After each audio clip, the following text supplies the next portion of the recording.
Here's a pair of Bose QuietComfort Ultra headphones. I'm going to show you how to pair and connect directly to your Apple TV via Bluetooth. So the first thing we want to do is put the headphones into pairing mode. You'll know it's in pairing mode if this light here is slowly blinking blue, okay? To put these in pairing modes, all you got to do is press and hold the Bluetooth/power button down here, okay? Not the multifunction button, but down here. Okay, now first of all, it doesn't matter if your headphones are on or off. Mine are currently on, can see that white light blinking. But all you got to do is hold down the power button/Bluetooth button. Just press and hold and just wait till you see the blue light turn on here. Okay, so we'll do it together.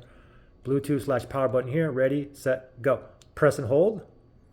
Just keep on holding. It was white, I'm still holding. Okay, now you get like a slow pulsating blue light.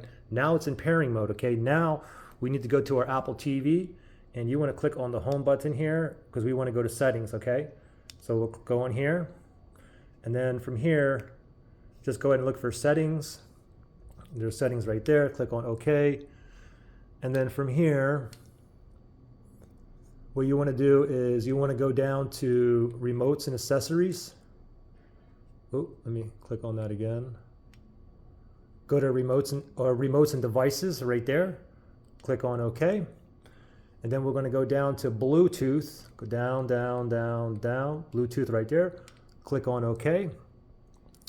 Okay, now under other devices is looking for devices that are in pairing mode. Okay, so these are still in the pairing mode. They're still blinking blue, slowly blinking blue. And I can see the Bose QC Ultra headphones right there. Okay, so I'm going to go down right there. I'm going to select it. Give it 1 second here. And you can see this blue light will turn off once it's connected, okay?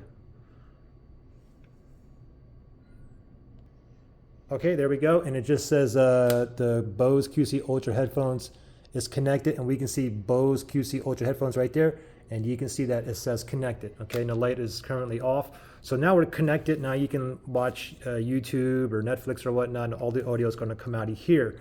Now, if you had issues where you couldn't get into pairing mode or you had issues connecting, you can always factory reset these as well. If you want to know how to factory reset these, look in the link below in the description. Okay? Good luck, guys.